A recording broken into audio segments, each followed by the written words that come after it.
Morning dear students. चलिए अब हम लोग स्टडी करते हैं last topic, general solution of trigonometric equations. ये इसमें इस चैप्टर में अब लास्ट थ्योरम है। Few questions are more. आप लोगों को एक्सरसाइज के सभी क्वेश्चंस कंप्लीट करने हैं। थोड़े थोड़े क्वेश्चन मैंने आप लोगों को होमवर्क में दिए हैं, डेली डेली स्टडी कीजिए और डेली डेली क्वेश्चन कंप्लीट कीजिए। चलिए इस लास्ट थ्योरम को हम लोग स्टडी करते हैं। This is theorem number 6। अगर कोई भी ट्रिग्नोमेट्रिक इक्वेशन आपको इस फॉर्म में दिया है, a cos theta plus b sin theta is equal to c। ये अलग अलग ट्रिग्नोमेट्रिक इक्वेशंस के फॉर्म हैं।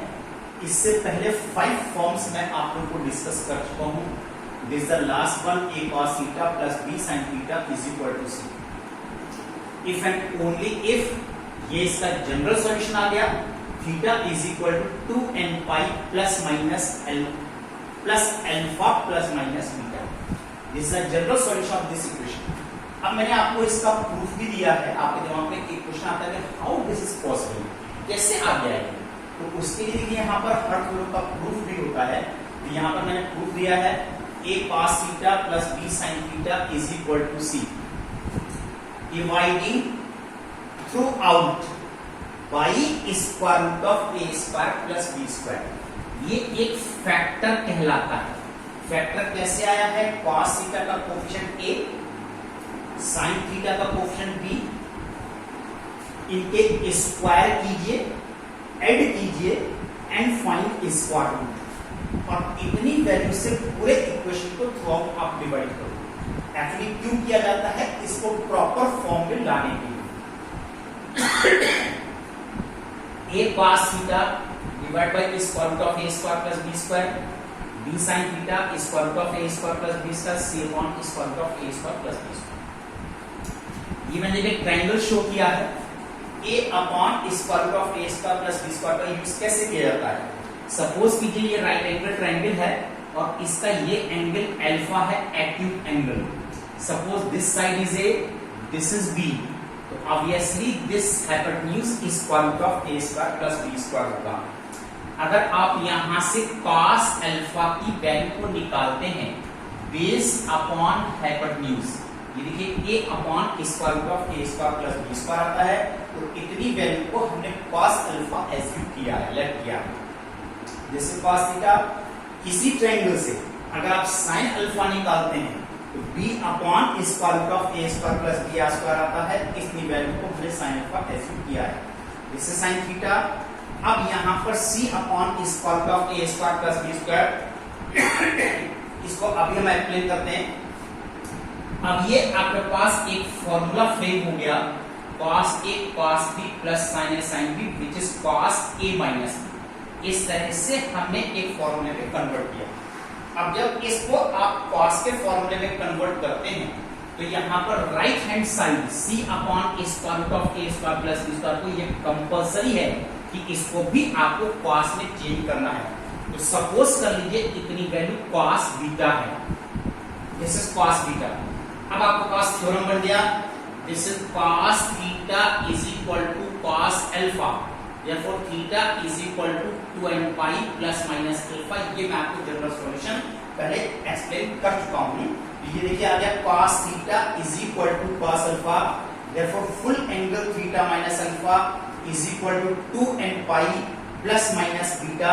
अब यहां से अल्फा को हमने ट्रांसपोज किया है, theta is equal to 2n pi plus alpha plus minus beta. This is the general solution of this type of trigonometric equations. Dear students, इस प्रूफ को आप लर्न करिए, प्रिपेयर तैयार कीजिए। लेकिन कभी भी अगर क्वेश्चन इस फॉर्म में आता है तो आप इसका डायरेक्ट प्रूफ ना लिख करके कोशिश कीजिए कि कंप्लीट प्रोसेस करेंगे। मैं अभी आपको एक एग्जांपल दूंगा, कंप्लीट प्रोसेस करके आपको दिखाऊंगा। आपको भी उसी फॉर्म में इसकी प्रैक्टिस करनी है। चलिए अब हम लोग कुछ क्वेश्चन पर आते हैं। ये लास्ट थ्योरम था। अब हम लोग कुछ क्वेश्चन पर आते हैं, कुछ एग्जांपल्स लेते हैं और उसको आपको स्टडी करना है।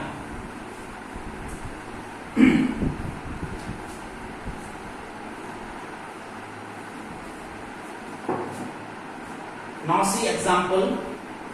This is 2 cos square x plus 3 sin x is equal to u. इसका जनरल सॉल्यूशन निकाल करके दिखाएं। अब देखिए यहाँ पर जनरल सॉल्यूशन निकालने के लिए अगर कोई भी trigonometric equation sine and cos दोनों ट्रिग्नोमेट्रिक रिलेशंस में दिया, दोनों ट्रिग्नोमेट्रिक रेशियोज में दिया गया है, तो हम कोशिश ये करते हैं कंप्लीट इक्वेशन को एक ही सिंगल ट्रिग्नोमेट्रिक रेशियोज में लाएं। उसके लिए देखिए 2, this is 1 minus sine square x plus 3 sine x is equal to 0। This is 2 minus 2 sine square x plus 3 sine x is equal to 0। अब यहां पर सभी टर्म्स को आरएचएस में या इसको माइनस साइन से मल्टीप्लाई कर दीजिए into -1, that is 2 sine square x minus 3 sine x minus 2 is equal to 0। अब हम अप्लाई कर सकते हैं splitting middle term method, that is 2 sine square x 2 2 is 4, this is 4 sin x plus sin x minus 2 is equal to 0. This is 2 sin x is common, then sin x minus 2 plus 1 is common, then sin x minus 2 is equal to 0. This is sin x minus 2 and this is 2 sin x plus 1. आप सभी 11th class के student हैं, इतना तो आप सब जानते हैं कि स्प्लिटिंग मिडिल टर्म कैसे किया जाता है। जब यहाँ पर इनटू ब्रैकेट्स की मल्टीप्लिकेशन 0 आ जाती है तब हम टर्म यूज करते हैं कि either sin x minus 2 is equal to 0, therefore sin x is equal to 2, और this or 2 sin x plus 1 is equal to 0, therefore sin x is equal to -half। अब हमको इनके जनरल सॉल्यूशन देना है, क्योंकि यहाँ पर sin x की वैल्यू 2 पॉसिबल नहीं है, क्योंकि यहाँ पर range of sine function that is close interval -1 to 1 है, इसके बाहर इसकी वैल्यू नहीं आ सकती। तो यहाँ पर जब रेंज ऑफ साइन -1 to 1 है तो यहाँ पर 2 पॉसिबल नहीं है। Since sin x is not equal to 2, then by rejecting इतनी वैल्यू को तो आपको रिजेक्ट करना होता है। यहां से सॉल्यूशन जरूर मिलेगा, ये -half इस रेंज को बिलोंग करता है, इसलिए आप यहां पर इसके सॉल्यूशन को निकाल सकते हैं। कैसे निकाल सकते हैं?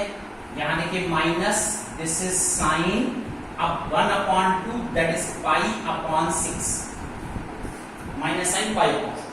अब क्वेश्चन आता है कि इस माइनस साइन को हमको ऑक्युपाई करना है, तो माइनस साइन को कैसे ऑक्युपाई करना है कि साइन जो है वो थर्ड क्वाड्रेंट में इसमें आकर के नेगेटिव होता है। यहाँ पर आपको इस एंगल को इस थर्ड क्वाड्रेंट में लाना है, और थर्ड क्वाड्रेंट लाना है तो कैसे लाना है? Pi plus π/6। देखिए ध्यान से, पाई प्लस π/6, यहां से स्टार्ट करके दिस इज पाई और π/6 आपको और ऐड करना होगा, तो ये थर्ड क्वाड्रेंट को बिलोंग कर लगेगा। That is sin x is equal to sin, this is 7 π/6। अब हम इसका जनरल सॉल्यूशन दे सकते हैं, x is equal to n pi plus minus 1 raised to the power n into alpha, this is 7 π/6 for all n belongs to I। Now this is the general solution। इस तरह से आपको इस question का general solution देना होता है। चलिए हम लोग और कंसीडर करते हैं और कंसल्ट करते हैं। See one more question, sin 3x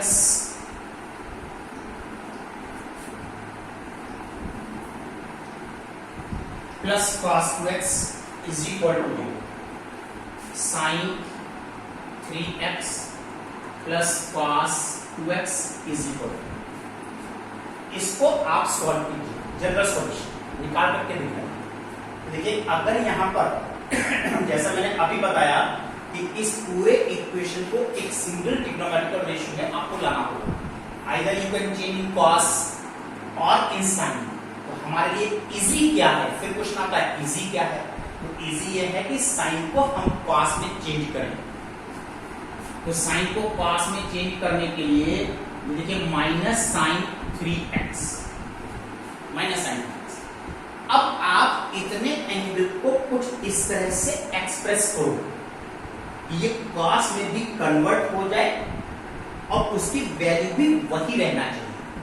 तो यहां पर देखिए अगर माइनस साइन थीटा होता है तो क्या हम कॉस 90 प्लस थीटा लिख सकते हैं?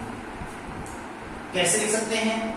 देखिए कॉस 90 का ऑड मल्टीपल है 90 इंटू 1, तो ये साइन में कन्वर्ट होगा साइन थीटा।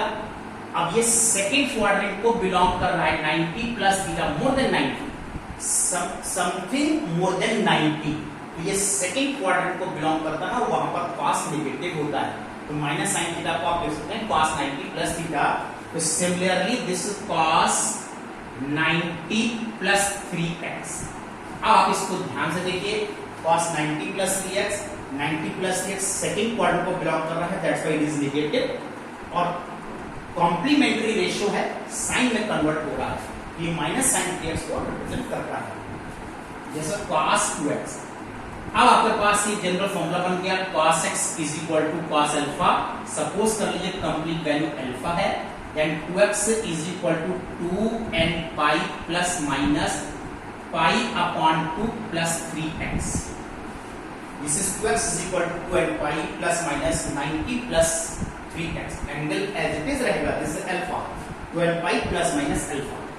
अब आपको निकालना है x, तो यहां पर x के टर्म्स को कलेक्ट करना होगा, दैट इज 2n पाई। यहां से थे एक बार मैं प्लस साइन कंसीडर कर रहा हूं 3x, और 2x is equal to 2n पाई, और यहां से एक बार आपको माइनस साइन कंसीडर करना है 3x। अब 3x के टर्म्स को आपने ट्रांसपोज किया, that is 2n pi plus pi upon 2, then x is equal to minus 2n pi minus pi upon 2. This is the general solution, or 2x plus 3x is equal to 2n pi minus pi upon 2, then x is equal to 1 upon 5 within bracket, that is 2n pi minus pi upon 2. This is the general solution. इस तरह से आप इस question को solve कर सकते हैं, where n belongs to I. ये सभी मैंने जो आप लोगों को एक्सप्लेन किया है, they are all general solution of trigonometric equations. तो डियर स्टूडेंट्स देखिए, आज मैं आप लोगों को यहीं तक एक्सप्लेन कर रहा हूँ। अब मैं आपको होमवर्क देता हूँ, अभी 2 और 3 क्वेश्चंस और अभी आपके लेफ्ट बचे हुए हैं, जिसको मैं कल आपको एक्सप्लेन करूंगा, कल इस टॉपिक को मैं आप लोगों को फिनिश कराऊंगा। नाउ सी होमवर्क HW, और इसके होमवर्क में आज आप लोग को फिनिश करना है क्वेश्चन नंबर 10 to 15। 20 क्वेश्चंस हैं, आज आप 10 to 15 फिनिश कर लीजिए, और कल हम लोग 15 to 20 तक क्वेश्चन करके इस टॉपिक को कंप्लीट फिनिश करें। That's all today, thank you.